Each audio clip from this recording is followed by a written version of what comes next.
New at 10, it was true. That's the finding of a new report on sexual misconduct accusations against former suburban megachurch pastor Bill Hybels. Willow Creek Community Church commissioned the report by an independent panel to investigate the allegations that led to Hybels' resignation. The report concludes, quote, Bill Hybels verbally and emotionally intimidated both female and male employees. Allegations of sexually inappropriate words and actions by Bill Hybels are credible. The Willow Creek founder stepped down in April of 2018. The report shows allegations started surfacing back in 2014. What else with Corey, man?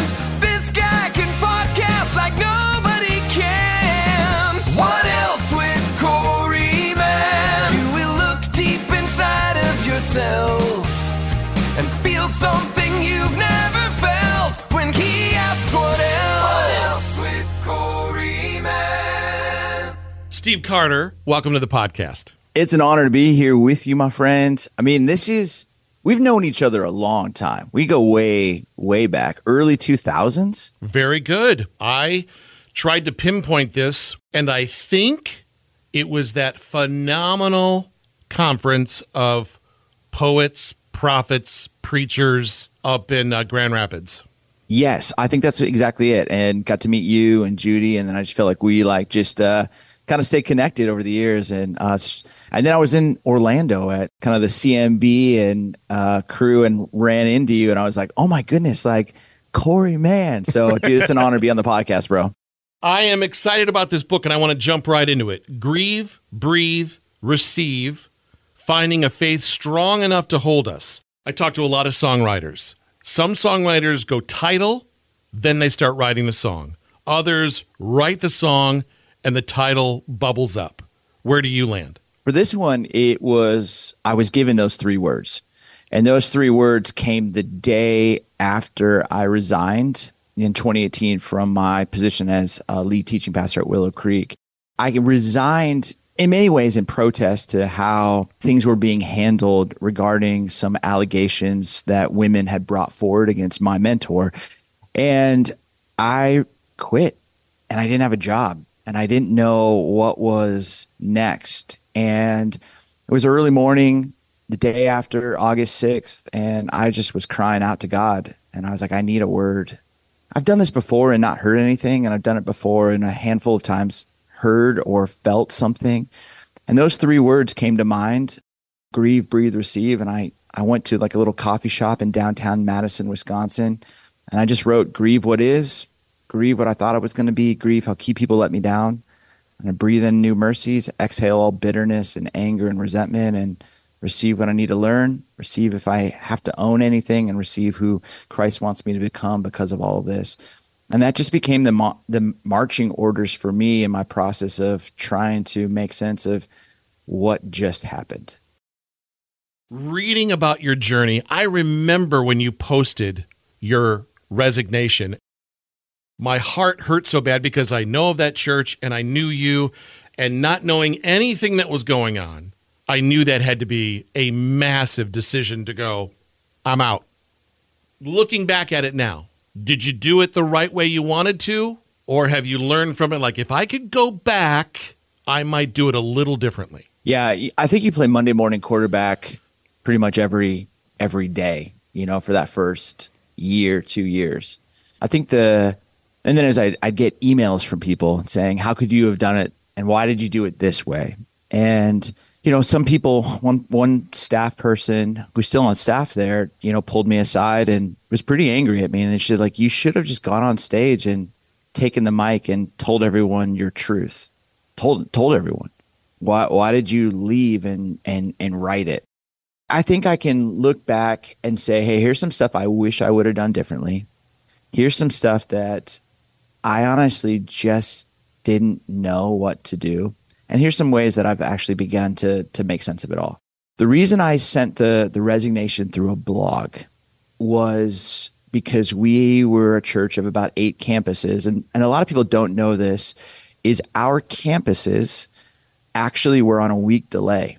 And so they didn't play live stream all of the messages, mainly because Bill didn't trust technology, number one. And then number two, This actually gave the campus pastors their Saturday night service free, and they could have like a week to edit down a talk to actually fit their context.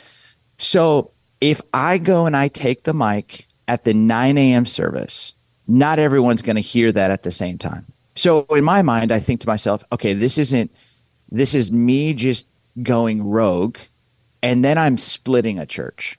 I just felt like that doesn't feel right.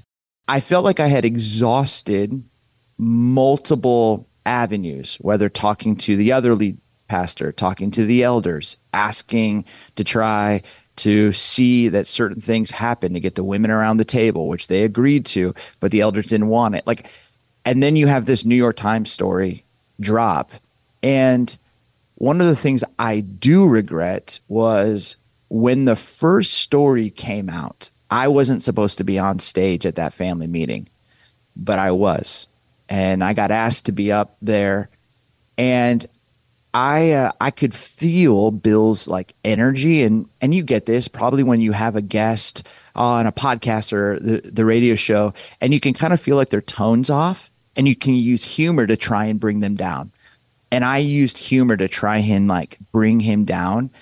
But what my humor did, and by being on that stage, was I invalidated some of the women's stories. And that was on me. So when I found myself being asked to go back on that stage and almost pretend like this story didn't happen and just play church, the cognitive dissonance, I have never felt such this disintegration happening within me going, I'm not just taking a paycheck. I'm not like just playing church. I'm not just playing with people's trust.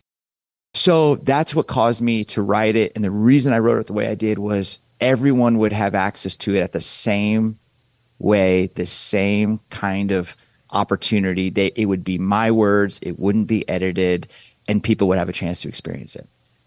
The tricky part is this. Whenever you have an experience where there's a decision that's been made, it takes and requires the person who committed the first act of offense to own it. And if they own it, then you can actually begin to put the pieces together. But if they don't own it, then it drops to the next layer, which was the elders. And if the elders don't fully own it, then it drops to the next person.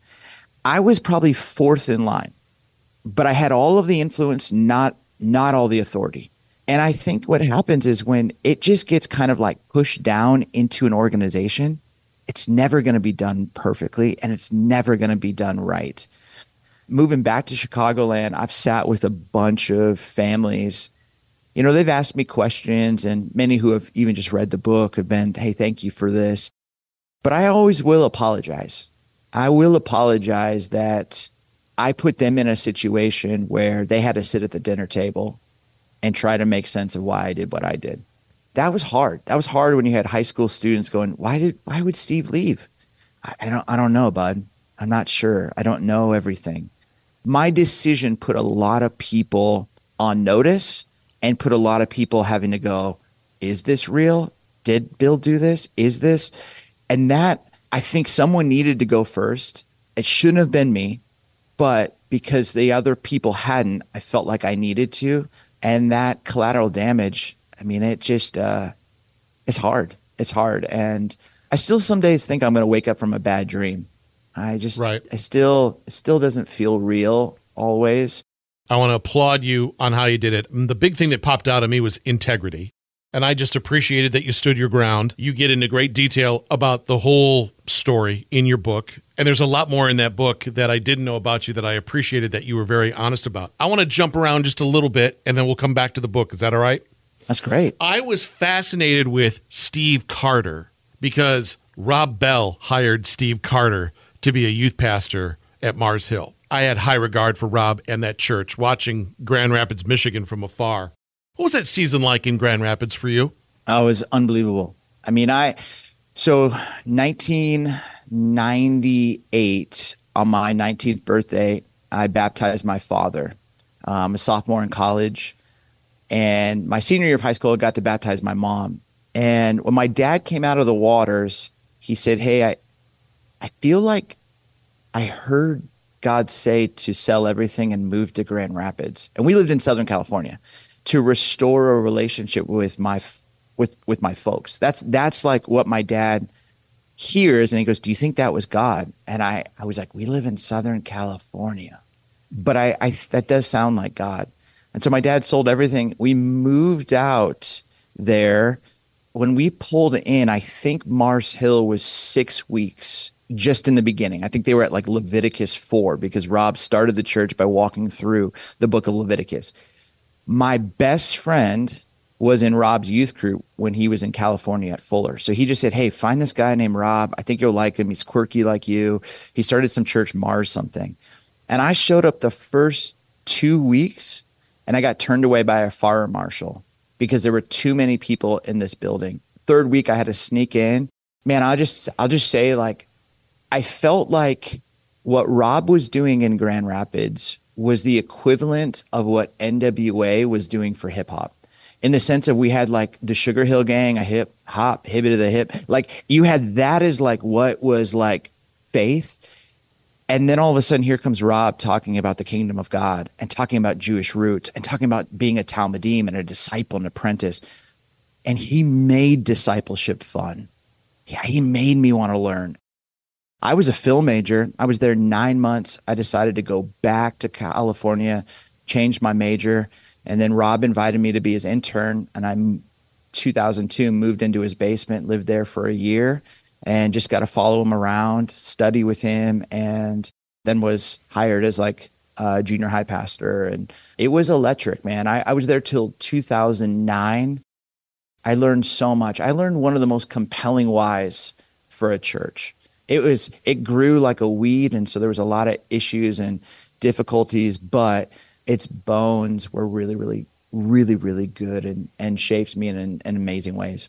Did you decide to follow Jesus at a young age? I did. I started following him in 7th grade, and it was because there were 2 juniors in high school. My parents weren't believers, but these 2 juniors, their names were Dominic and Nathan, and they went by the name Dominate, which is just awesome.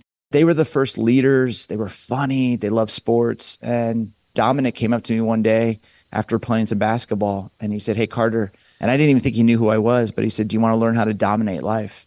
And for the next 6 months, the 2 of them just took me and began discipling me. And I started riding my bike to church and came forward one Sunday, got baptized, and started to, after coming out of the waters, both of them said, now you got to go after your parents. They kind of just stretched me and pushed me and inspired me. I went to a really big church that continued to grow. And I remember my mom saying before I took the job, do not think that what goes on behind the doors of that church is unlike any other business. And I said, no, church people don't do that. This will all be fair and square. Willow Creek, what you went through, what you dealt with. Are churches just too big, Steve? So I think Mars was a different category because in many ways, for me, Mars was like a startup that had, hands down, arguably one of the top 5 greatest orators, communicators, artists that Christendom has seen in the last 50 years. And it just grew. I think the bummer for me about Mars in Grand Rapids was that it never had the leadership horsepower as it did compared to the voice of it. And so, that makes sense. There were just moments where Rob would be like, hey, if you want to get involved, just email this person, kvorhees@marshill.org. I'd walk in on Monday and this poor girl was crying because 6,500 people had emailed her between the 2 services on Sunday. It just didn't have the organizational infrastructure to go with the beauty of the ideas. That was the crazy in my experience there. The unique piece about mega churches as a whole is I think it's just really, really hard when you have, and Sky Jathani writes about this, but you have like someone who's been given a vision or a mission. And then that mission, after a bit, it starts to get really, really codified.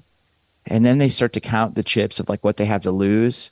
And then they get bank loans and the bank is looking for a key man. It's like you start to now have this like institution that you have to like protect and preserve. When in the early days, it was never like that. It was the vision, the vision, the vision. I think when it starts to move into the institution and preservation, I think that's when it gets a little too big. And I think there's some really, really healthy large churches, and there's some really, really unhealthy small churches. I think it really comes down to the character of the leaders, the willingness of the institution to actually name its weaknesses and begin to try to do work. But when you have a lot of power and a lot of resources, you can have a lot of reasons to bypass some of those shadows. I'd like to quote you to your face. Integrity takes seconds, minutes, hours, days, weeks, months, years, and decades to build, and mere seconds to lose. I highlighted that, and it resonated with me even more, Steve, because you include your son in that chapter of integrity, speak with one another. And I've got a 17-year-old that I'm pretty sure has got a tight eye on how I maneuver each and every day and each situation. So I just wanted to say thank you for saying that. I personally think we get grieving wrong. I think something's happened in society. We've gotten it wrong. What do you think that we're missing in the process of grief, as I just said that to you? Do you think we're missing a key element? I think we work to not actually address grief. I think Steve Arterburn said the epidemic of the local church is unresolved grief. That people are just carrying. And I think oftentimes most of our services are up and to the right. We got to move the room. We got to that song's got to lift them. The outside world is so hard. So we want to give you 75 minutes in planning center of hope.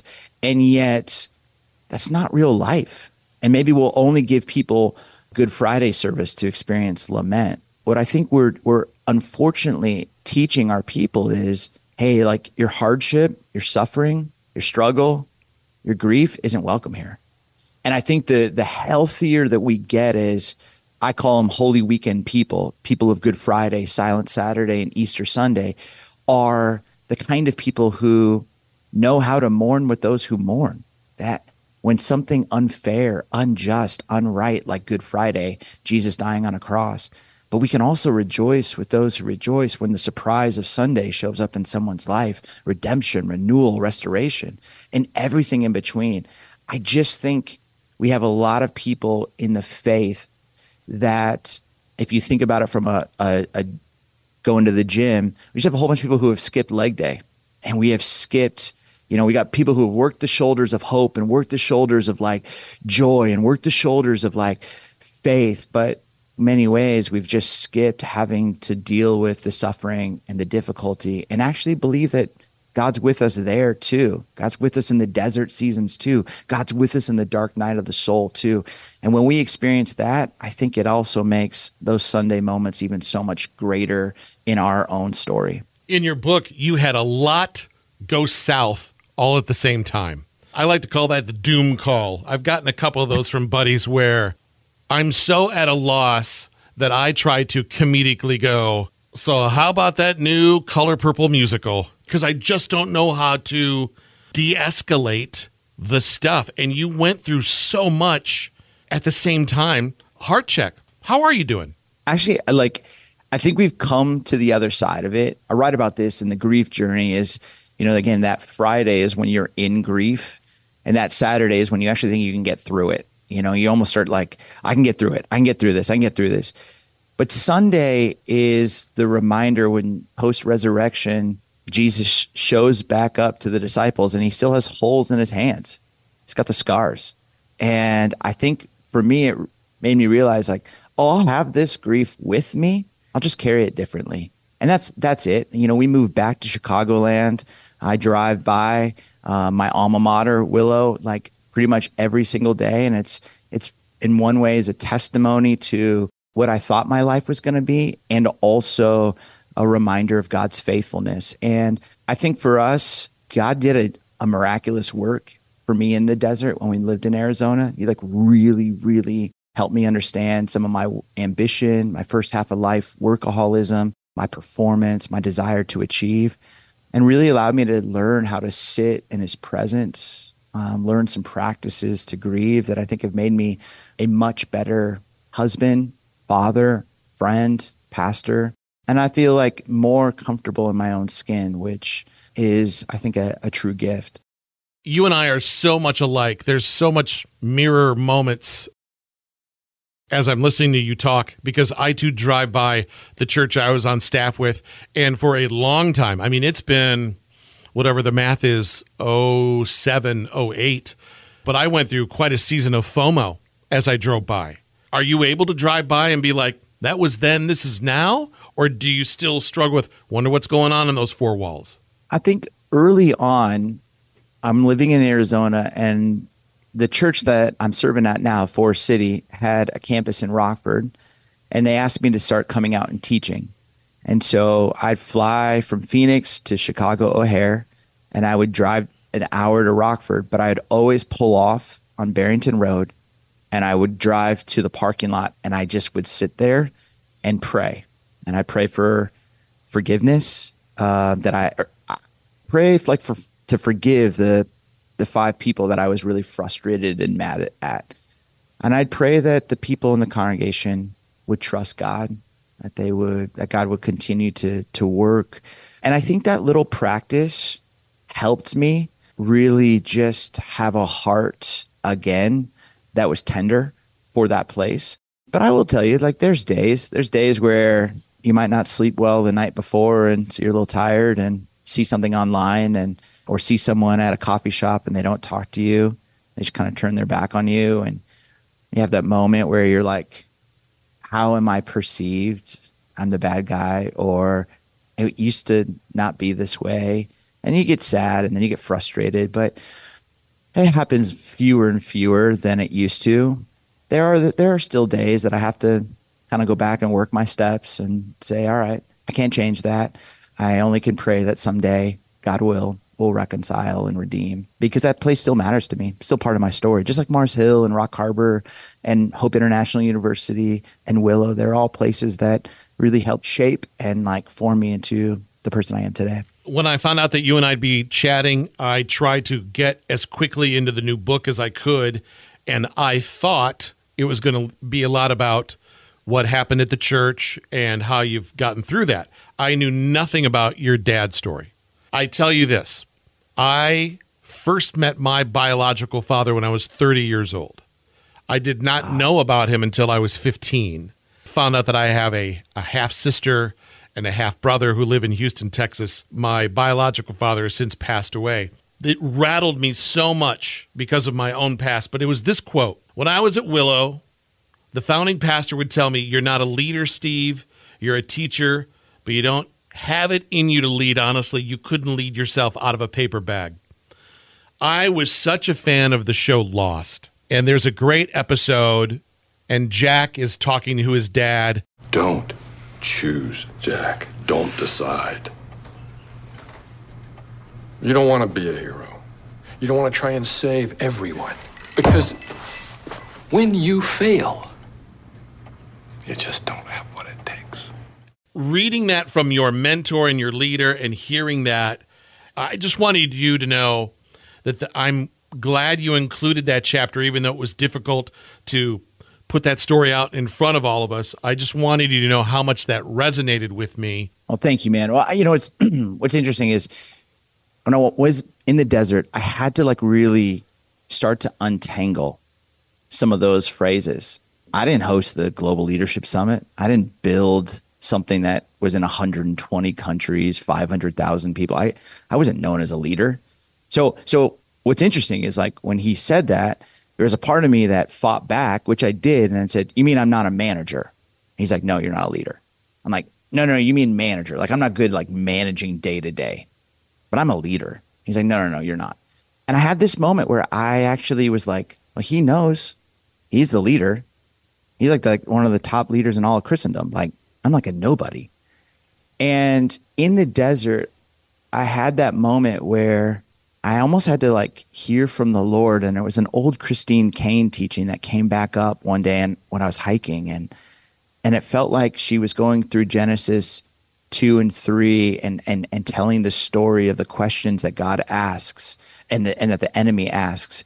And one question that God asks is, hey, who told you that you were naked? Like who told you that? what I realized was like, it was almost as if God was saying, like, who told you you weren't a leader? Did I say that? Who told you that? And I had to own that I actually believed Bill about my leadership capabilities over what and how God had wired me to be. And I think I had to own that. And so part of the desert kind of piece is us untangling, going, hey, what lies have I chosen to believe because of an experience for both of us, not knowing our biological fathers? What experiences have shaped me, words that I've actually believed to be gospel, and they're not. God never said that. And when I think about you, Corey, I mean, you are one of the most hands down gifted people. You can make someone feel so seen and so known in just a second. You can connect and collect dots better than most on the planet. You do this so naturally. And I think that's what leaders do. But you know what I mean? It's like you can just dismiss because of our own identity stuff. And I feel like that's where the desert was a place for God to say, no, this is who I say you are. This is who I believe you to be. This is who I made you to be. Are you going to own that or believe what somebody else has said? When you sat down to write this, you don't get to say everyone, but who needs to read this book? Who were you thinking about while you were writing it? 2 questions came up to me when I went to the desert. The first question is, why do we do what we do? Which led to the thing beneath the thing. That one was easier for me to write. And that came out in 2021. This next question was, what do you do when life does what it does? When it shocks you, when it punches you in the gut, when you didn't see it coming. And the truth is, I didn't know how to grieve. So it took me longer to have to learn what grief really, really required. And for me, it's anyone who has just experienced change. My definition for grief is honoring what comes up when change shows up. There's good change, there's difficult change, but it's still change. And until we know how to honor it, that unresolved grief will become grievances, and we will stack them and stack them and stack them. And then life will just do what it often does, like Jenga, and start pulling out these little blocks, and then the whole thing comes crashing down. And so I think anyone who's just learning how to grieve and learning how to deal and cope with the change that's unfortunately shown up at their front door, I hope this book will be a good guide through. Steve, you are a teaching pastor. Where can someone listen to you do what you do in the Chicagoland area? Yeah, so I serve at Forest City Church. So you can go to forestcitychurch.com or stevecarter.org, and there's some teachings there as well. The book is called Grieve, Breathe, Receive, Finding a Faith Strong Enough to Hold Us. I'm guessing Amazon, all the places. Are you going to do an audiobook? Audiobook's out. Yep, I did it, recorded. Yeah, it's been awesome. So it was really great to be able to do it myself and try to get through some of those parts without tearing up, and it was tough, man. I have completely switched to audiobook because I'm old and the font's too small on these fancy schmancy books, but I also enjoy the audio aspect of it. If I'm walking, I feel like I'm listening to a friend tell me a story. 100%. I'm the same way. Steve Carter, this has been a privilege and a pleasure. I'm so glad that you and I are still chatting as we get a little grayer from what I'm seeing from both of us. Yes. Or as I like to more call so than you. What I like to call character. Hard fought, learned, gained wisdom in the gray. My thanks to Steve Carter. I'm just blown away that we're still talking after all these years. Go check out Steve's book, available now. If you want to know more about Steve's books or his speaking, teaching, preaching, visit stevecarter.org. And if you like this episode, consider leaving me a review on Apple Podcasts. Give me the 5 stars. Share this episode with a friend who might be going through grieving or the grieving process themselves. Thank you so much for listening. New episodes on Mondays. What Else with Corey Mann. And you can stay in contact with me. Send me an email. whatelsewithcoreymann@gmail.com. What Else with Corey Mann. Original music and theme song by Chris Cron. Share this episode with a friend. And thanks for listening.